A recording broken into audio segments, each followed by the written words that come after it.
welcome back to Essentials. Right. It's been a long time since we've been here. Yep. But we've been on holiday because, what are you going to do? The spring came, shows ended, and everything. And we had to do this particular episode because San Diego Comic-Con has just completed, and we have the whole launch of a whole new slew, an army of shows that are coming on and everything. So first of all, I want to welcome back my man Steve Horvarth. Hello. All right, and I'm your man Chase the Hitchhiker. And Steve wanted to point out to me that, I've been to San Diego Comic-Con. I have actually been. I've been to Hall H. I have been to Hall H, and I queued for about 6 hours to get in. Now, but did you not have to stay outside overnight? Because that's how most people get into Hall H. They do if they want to get in on time. When I went in, it was 2010. I missed the first panel, which was the Harry Potter one. I got in about 12. Yeah, I started queuing about 7 in the morning. So 7 in the morning. So you didn't want to do the overnight. So no, you're not that much of a diehard. No. Yeah, well, that's all cool. So we got a lot to get through, and so the way we're gonna do is we're gonna do it in sections. So the first bit will be Kevin Feige's top 10. All right, because that was the panel everybody waited for. It came on about 3 in the morning Saturday night. Yep. And everything. I stayed up to about 1 or 2, and I'm like, you know what? Forget this. I am just going to go to sleep, and I'm going to get up in the morning and watch it all. And it was fantastic. Phase 2. No, Phase 4. Phase 4. All right. Okay. 4. All right. I thought you were going to do No.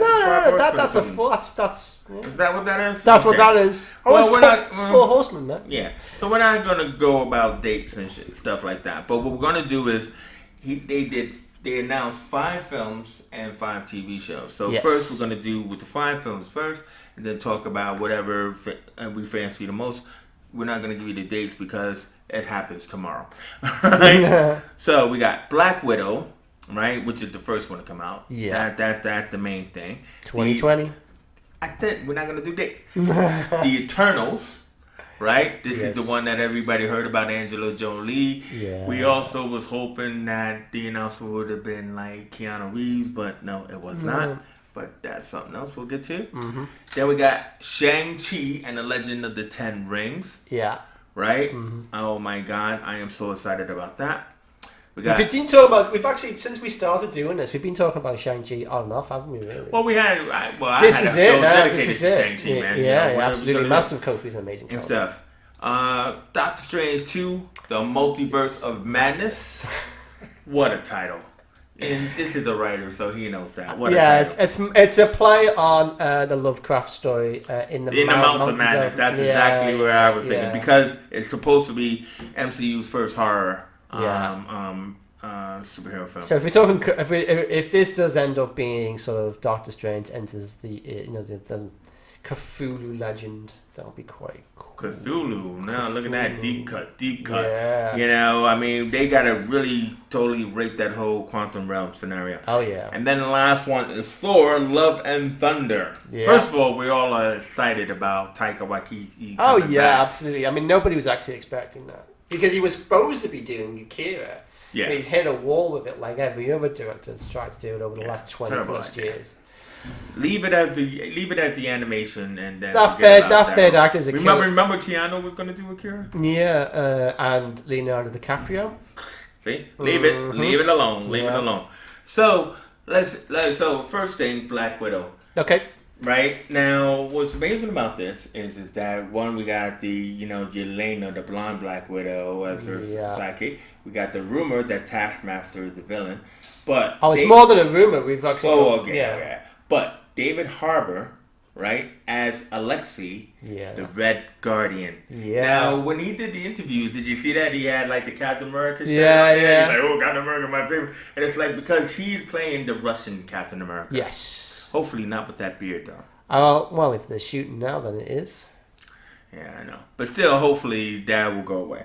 But it depends how they do it. I mean, did you see that? Can you imagine he's got the mask on with the beard? I mean, that is so Russian. Did you see that Russian superhero movie from a couple of years ago? I want to see that. I've been trying to acquire it, but I keep getting the Russian version and not the English version. It's a guy who turns into a bear. Yeah. Ursus Major. So look-wise, it'd be interesting to see how they go with it. And maybe, he may be the Red Guardian, or maybe he was the Red Guardian. No. They said is. No. What I'm saying is that he may have been under the mantle of the Red Guardian, but because he's got the beard and everything, maybe he's given it up. The way they say that Cap goes through those phases when he's Cap. He's wearing the suit, and then obviously Cap grew a beard. Yeah. Maybe he saw Cap grow a beard and thought... Well, here's a test for your brain. Remember in Endgame when Black Widow and Hawkeye went to Vormir? Yeah. And Red Skull said her father's name. What was it? Was it Alexi is what I'm trying to say. Yeah. Because she said to Hawkeye, I don't know who my father is. Ah. Right? And so if he's playing Alexi, I think that's going to be revealed that Black Widow's father was the Red Guardian. So does that make Black Widow part super soldier? Well, she already was part of their Red Room, but I mean, like, the whole thing is... But like genetically different... Yeah, it's an interest why she's the best as well. Well, yeah, okay. You know what I mean? So I just think that's really good. But I'm really excited. I heard that they showed a clip of a fight scene that was kind of like reminiscent of that Kill Bill fight scene in the kitchen. Right, okay, So it's a lot of head bashing in that one. Yeah. But definitely look forward to it. We also know that now, rumor has it that it's shot in Budapest, but it takes place after Civil War. Yeah, that's what David Horvath said in the interview. He said that was strange. After Civil War. Well, I think that's a mistake. No, not necessarily, because a predominant part of the movie is set after Civil War doesn't mean that the other parts are set before. Yeah, all right, because we all want to see what happened with Hawkeye and Black Widow. I think that's still in it. I just think that it's... timeline-wise, it's going to go through a few different iterations. I think it will move. Yeah, but because they brought Hawkeye out, and because they brought Elizabeth Olsen out twice. Yes. Right, for WandaVision and for Doctor Strange, they did bring Jeremy Renner out twice, but he was there. So I think they're still trying to keep one or two little secrets. He's in Black Widow. Is what I'm trying to say. Absolutely. I mean, do we know who's playing Taskmaster? That's what we don't know. They didn't reveal because we've only seen set pictures of in the mask. But also, too, rumor has it that because they both, mirror each other's fighting skills. I'm talking about Yelena and Black Widow. Is that Taskmaster may also be a woman? It's a possibility. Or Taskmaster is the Red Guardian. I love it when he throws me off. Right? That's interesting. Could possibly be. Yeah. Could possibly be. I mean, that would be a serious departure from the comics. Exactly. Now, in the comics, Taskmaster's interesting because he's traditionally always been a villain, but he did have a run where we discovered that he's in fact a undercover S.H.I.E.L.D. agent. Yeah. Now, maybe they're going with that. Yeah, well, time will tell. Necessarily be the bad guy you think he's going to be. Yeah.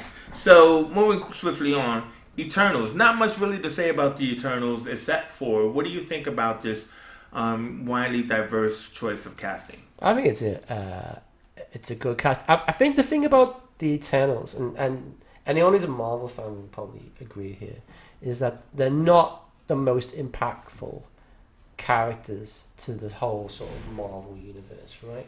Well, even they're supposed to be because they were supposed to do things in the past that affect us. Well, what I basically mean is that there is no one is really sort of like going to go, that's not Icarus, or that's not Cersei, or that's not. There's no sort of set look for these characters that people are going to die on a hill for. It's not because they do have a place within the sort of the Marvel mythology, but.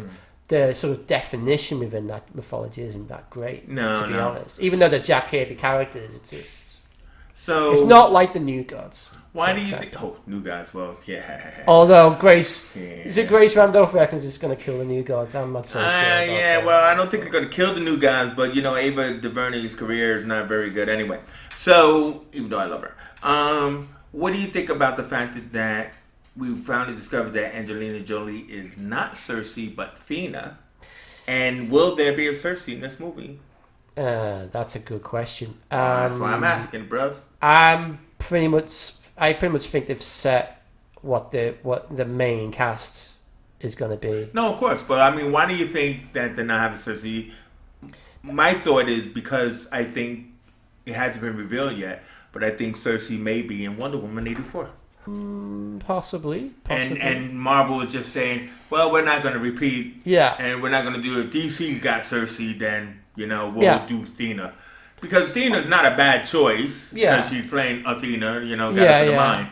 But everybody was speculating that she was going to play Cersei. Yeah. Who is the more popular Eternal. She is, but I mean, there's probably people that are thinking that, I know it sounds crazy, but that name is so synonymous with Game of Thrones and stuff. Greek mythology. Yeah, that's true. So they might be thinking, look, we want to make this our own thing, so we'll just basically take a big chunk of Cersei's story and we'll just put it with another character. You know the way they changed Ursula's name to Fiora in the movie. It's just something they do. It's not. All right, so Shang-Chi and the Legend of the Ten Rings. First of all, awesome. I've been researching on this guy, Liu Shimu. Mm-hmm. Found out that he's on that show Kim's Convenience, so I'm going to actually check that out. Okay. I've seen him in some interviews. He's a really funny guy. Yeah.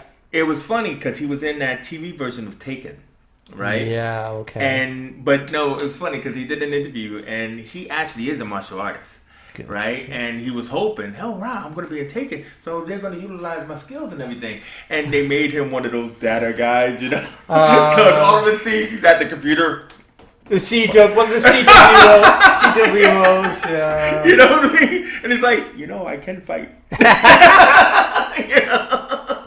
And so I was like, oh, okay. But some of that may be to do with the fact that you can fight, but maybe you can fight a little bit too well. We got a few egos over here that need to stay unbruised. We don't have you showing them up.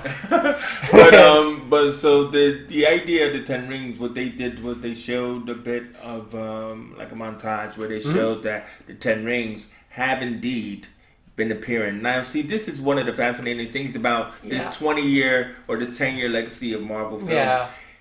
You really do need to go back and watch everything because all of these little drops and pearls that they put along the way. Yeah. So it's kind of like, so we've had 10 ring logos or tattoos and stuff in the movie. Yes. Yeah. But, so they are staying with the Asian, so it is indeed the first Asian superhero, as well as first Asian villain. So even though we all enjoyed Ben Kingsley, whatever his name is, right? Yeah, Ben as the Mandarin, we're getting Tony Leung, who is a famous kung fu actor, as the Mandarin. So we're getting the Mandarin, not Fu Manchu, but the Mandarin, right, as the villain. And then they've also announced Awkwafina is also going to be in the film, which she's legendary. She's everywhere. But as I said to you, I'm hoping, because we still don't know what the plot synopsis is. We've heard a little bit that it might be modern day, right? Yeah. But I was hoping for the 70s version of the Master of Kung Fu, which we talked about before. So good. Where Shang-Chi joins British MI6. Yes. And he's saddled with Leiko Wu, who can't stand the fact that she's saddled with him. Yeah. Why? Because I'm Asian, right? And I can just see Awkwafina playing that part. They can move things around a little bit here and have Shang-Chi work with Martin Freeman. Obviously. Oh yeah. You've got that character set up and that idea. Nice drop. So that sort of the feel of that can remain. That's not a problem. And also in the comic books, in the original comic books, the Fu Manchu character was revealed to be Shang-Chi's father. Well, yeah, but I mean, we take this obviously Fu Manchu for lots of legitimate reasons isn't in this. So with the Mandarin in this and the casting, I mean, that sort of the emphasis of the idea of the father-son sort of relationship that can remain. So that's cool. Well, also too is let's remember is the fact that we are still in the 5-year jump. Yes. Right? So when Shang-Chi comes out, if they do make it in the present, which they don't have to, but if they do, he actually the Mandarin could still have been an enemy of Tony Stark, which would have been 10 years ago plus 5 years ago, 15 years ago. 15 years, and having this Shang-Chi, it's could do that. So in a weird way, we could have. Obviously, we wouldn't have Tony Stark in the movie, but we could have some sort of Iron Man sort of. The suit can appear. You know. It depends on the timeline. If you're trying depends on the timeline, but I hear where you're going. Let's face it. If you put the suit in the trailer, you know what I mean. Yeah, I know. It don't need it. You got Shang-Chi. All right, so. Well, okay. All right, so Multiverse of Madness, Doctor Strange 2. Good First heavens. of all, you know. That title, amazing. Yes. That's some cojones to say this is the title of our movie. I mean, I love the title, but that could have been taken that people could have gone, that's cheesy as hell. Yeah. They bought into it. They bought into it, which is good because it's got that Lovecraftian sort of flavor to it. Yeah, but that could have gone another way. All right, so again, you know how we always got to quote Grace Randolph, right? Again, you know, Grace is saying this is a good opportunity for Avengers Disassembled storyline with Wanda going mad. No more mutants. Well, or mutants. Yeah. Mutants. Everyone's a mutant.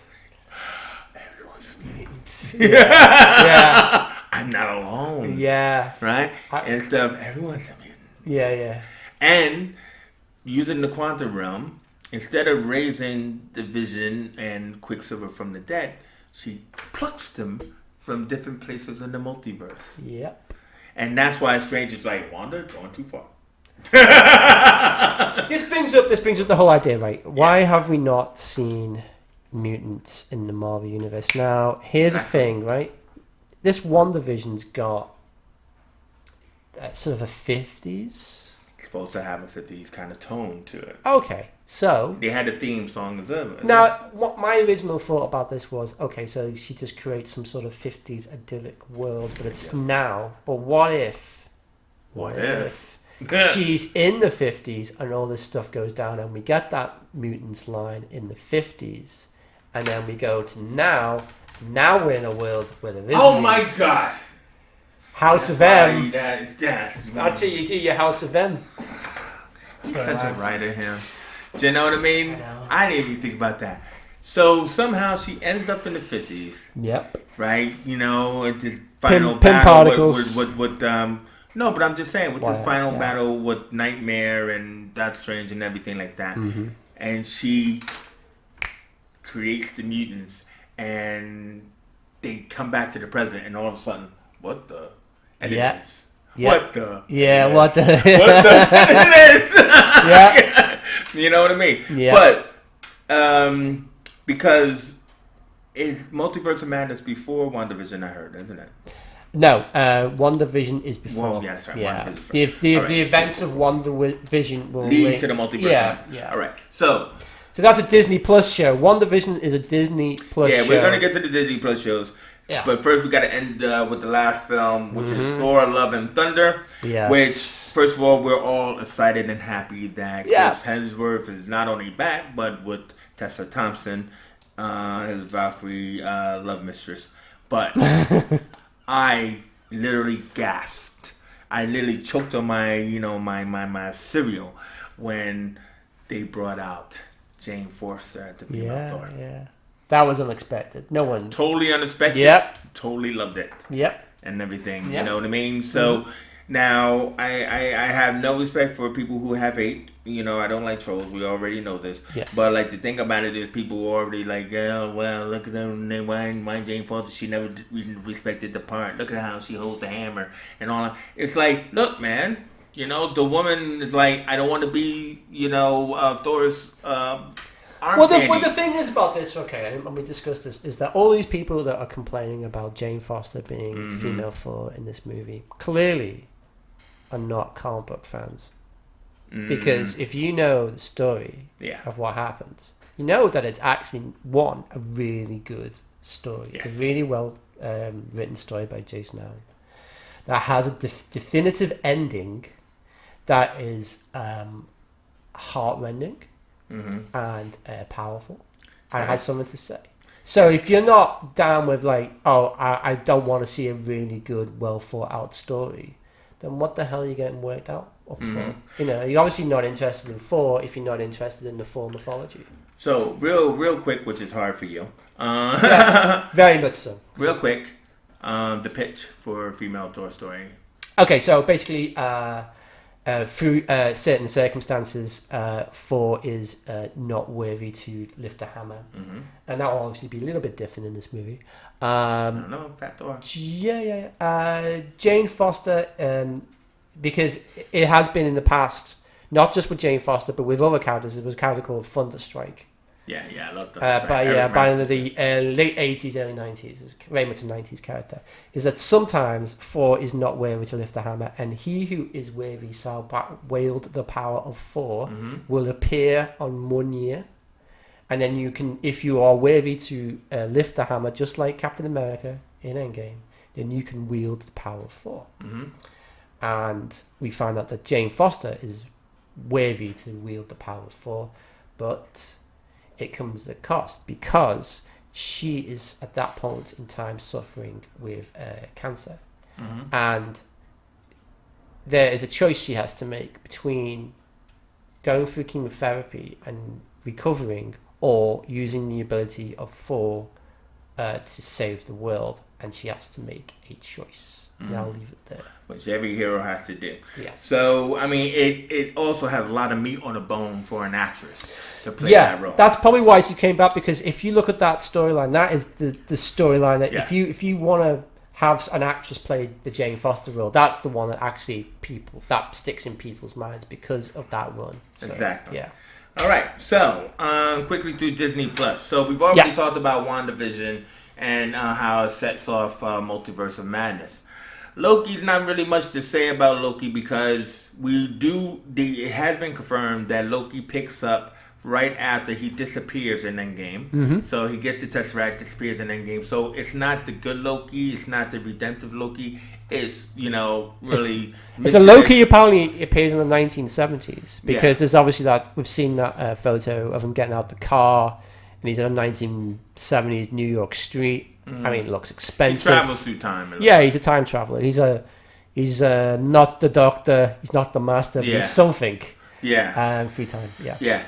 And Falcon and the Winter Soldier, which was really great, was coming out. Sam coming out with the shield, trading off the shield with Sebastian Stan.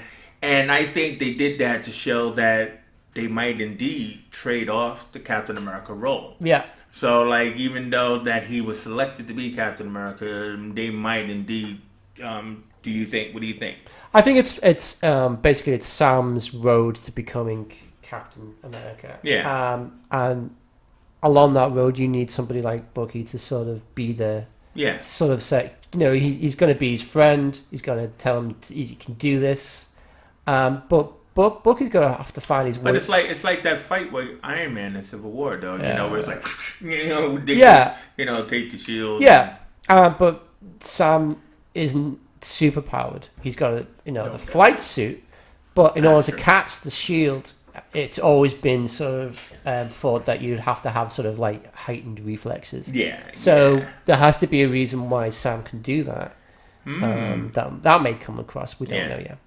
Okay. So we also, had the Hawkeye announcement with Kate Bishop being announced that it's going to be, that Matt Fraction type run. Yeah, but they got the Matt Fraction logo from the comic book, so it's pretty much telling us what it's going to be. Yeah, exactly. But then they topped it all off with Jeffrey Wright, with a great voice in Jeffrey Wright, to be Uatu the Watcher for the What If animated series. Yeah. Where all the other people, you're on our payroll, so we need you. Yeah. You will show up. If Thor had pants, you know what I mean? You would need to show up and do the voice. I do not want this. Well, I mean, none said that Robert Downey Jr. is going to do the voice of Iron Man in this, but I mean, maybe. Yeah. They've teased that it's going to be a lot of the MCU original they gave cast. us a whole portfolio. Yeah. So all right, so moving on time. What I want to do is hit right into DCCW. They also had appeared. What happened was that Warner Brothers was not interested in bringing their films, but they were interested in bringing their TV shows.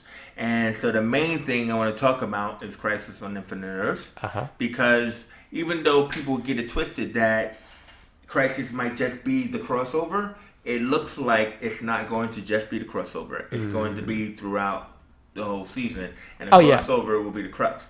So what they've announced was that the Anti-Monitor will show up from day one on The Flash. He would also be a part of Arrow, who will be playing multiple versions. Stephen Amell will be playing multiple versions of the Arrow, which is fantastic. Yep. They showed us a picture of the Anti-Monitor. Did you see that? Yeah, I did see that. Yeah. So LaMonica Garrett, it will be playing both characters of the Anti-Monitor and the Monitor. I would assume that, somebody will punch him in the face and we'll get the, the skull first. Or maybe the way he looks now is it's just one version of him, and you can do one version. Yeah. But also though too is that two big reveals. One was Tom Cavanaugh. It said on the panel. Now, Tom Cavanaugh is crazy. I think he always goes to these conventions drunk. But, you can't stop him from talking, this guy. But he has said that he's going to play Pariah.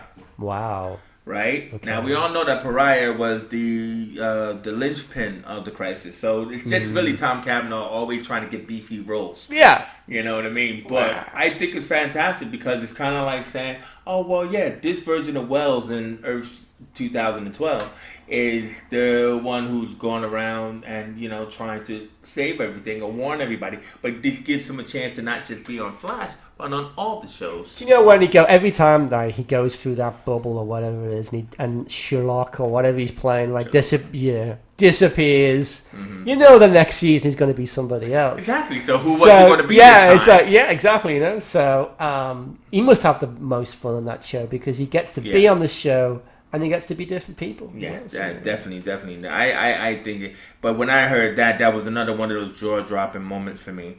But then also, too, is we already heard about Brandon Routh being playing Superman along with Tyler Hoechlin. So, again, with the famous Crisis, it was always the old But do you know who else is on it? Do you know who else is on it? Oh? Burt Ward is going to be on it. That's what? Yeah. Who else is he gonna be? Oh my God, no! See, I love this guy. He always keeps shit back. Are you really trying to tell me Burt Ward in some universe is gonna be Robin? I just love keeping secrets. That's so freaking great. Yeah. Anyway. Are you okay? Are you okay? Okay, this isn't back to reality. So, Brandon Routh already announced that he was going to be Superman, but then he came out wearing or pulling out the Kingdom Come logo of Superman. Yeah, Kingdom Come. So basically, a storyline written by Mark Waid a few years ago, set in a future where a dystopian future where a new breed of hyper-violent superheroes have arrived. And there is an ideological clash between the old school DC universe characters and Magog. Yeah, Magog. Magog is the leader of the other group, and they clash. And it's an epic storyline. So, which I think would be perfect for next year's crossover if we get to next year's crossover. Indeed. And stuff, And so with Brandon Routh hopefully doing a great job, that could be a good shout out to that. Yeah. Supergirl's wearing pants. Yep, looks okay. Okay. That's all I can say. It's all right. Supergirl's wearing pants. Good. Looks good to me. She's wearing pants. She's also got bangs. That's another thing. Love the bangs. Yeah. She's rocking them. And on The Flash, we got Sue Digby confirmed. Okay. Sue Digby, elongated man's future wife. Yeah. And we also got the actor who's playing Cisco confirming that he's not leaving the show. Okay. But he just doesn't want to wear the leather outfit.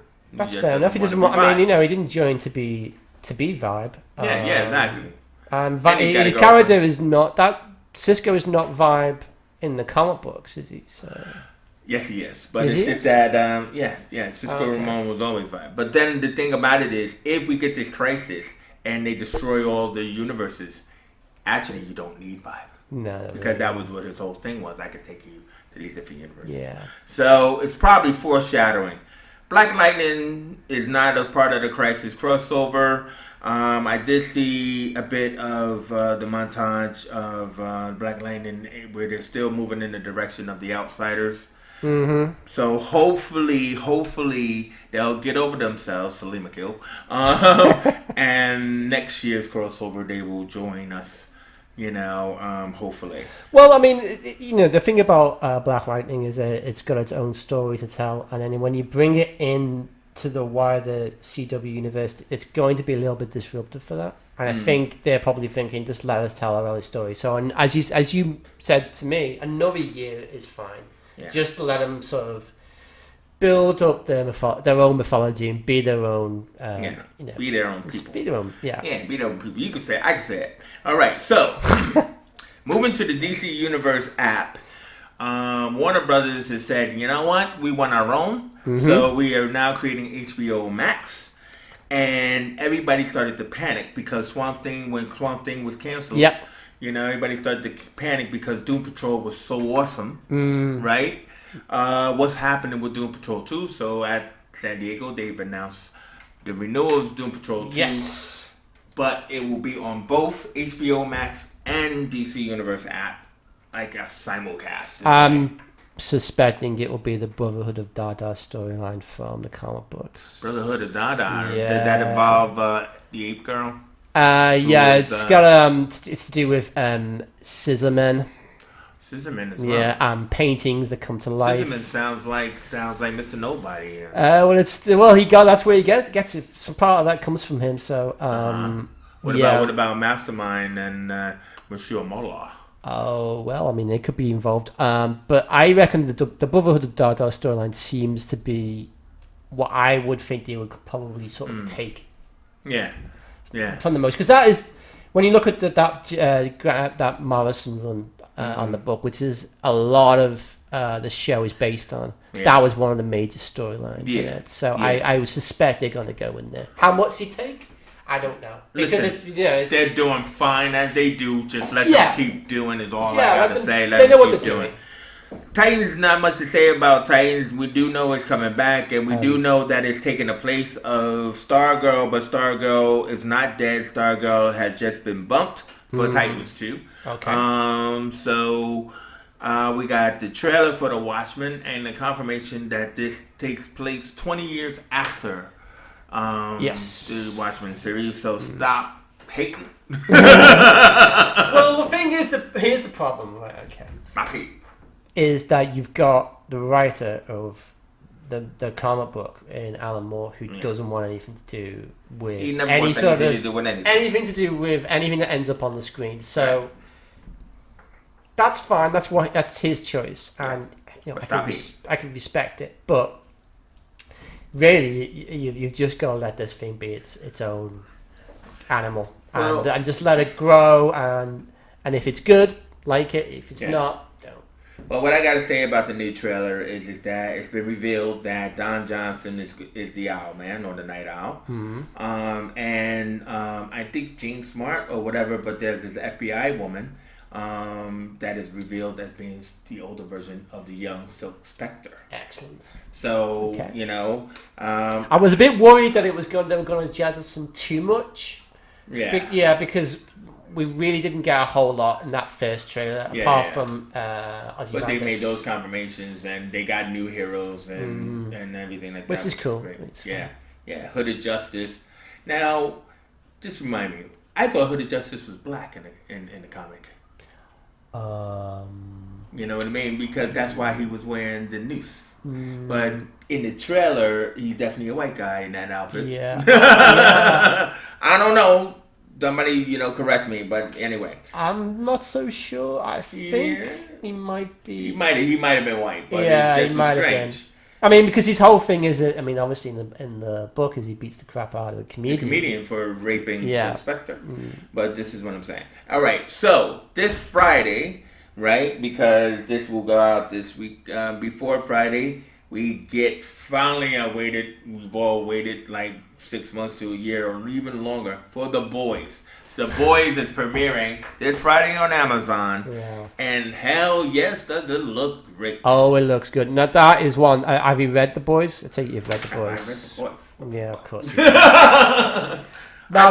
And guess what? They kind of like hinted at they're going to do the Starlight story. So I don't usually swear a whole lot on this, but this, I got to say, The Boys is one seriously fucked up book. Mm-hmm. In a good way. Well, yeah. But you get a hint of that in the last trailer. Yeah. No, exactly. But guess what? Will they go all the way with that? I don't know, but I mean, they're going all the way. Yeah. But they've already announced season 2. And they kind of said that the last episode of season 1 is totally effed up crazy. Yeah. So my prediction is that it's Herogasm. Okay, that's going to push the boundaries. Well, there's no good taste in that. There's no good taste in that story at all. It's going to be Herogasm. Because they said they ended it hard. They ended it hard? I mean, everything I say. Sounds like a lawsuit. This is all about superheroes and their sex lives. I can't wait for The Boys. Only problem I have with this is that this is on Amazon, right? And actually, you know what you won't even recognize, but Homelander is played by Anthony Starr. Yeah. Who was the lead in Banshee. Yeah.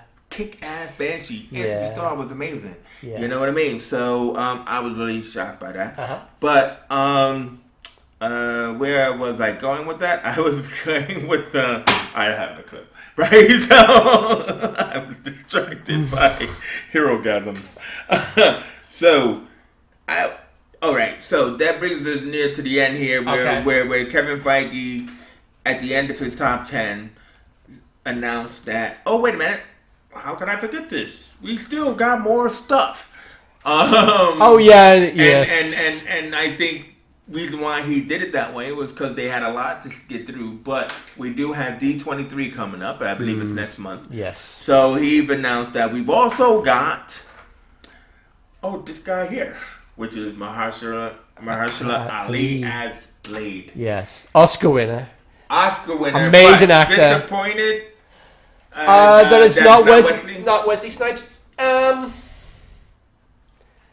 Yes, to a degree I am. Because I think that would have been kind of the braver choice.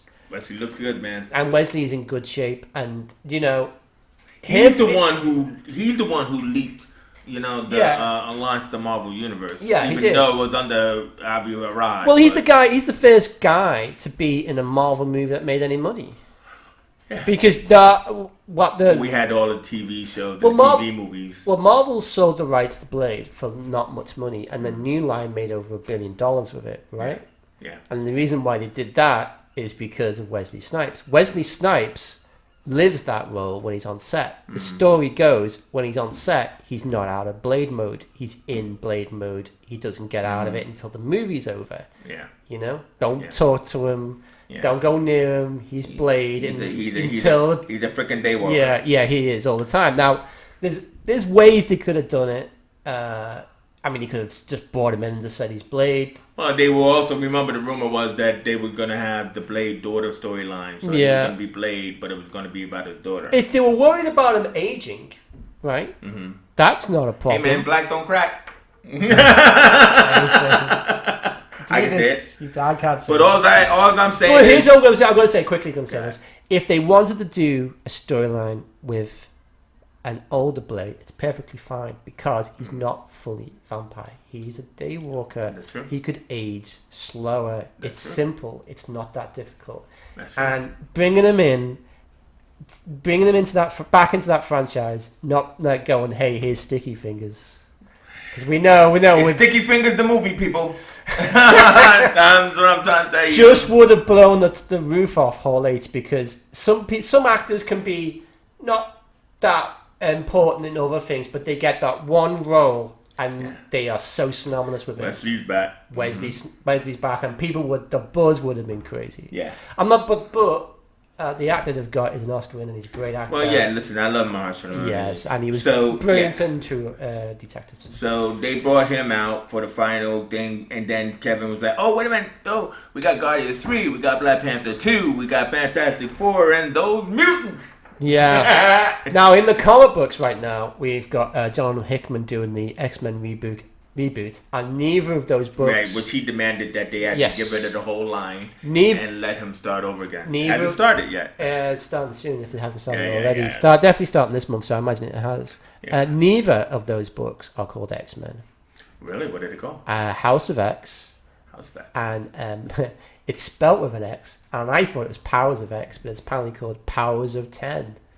But for 10 for X. So yeah, so they are the X-Men name. They are sort of in the comic books anyway, distancing themselves from, and the fact that he won't go. Well, Feige hasn't called it X-Men; he's called it mutants.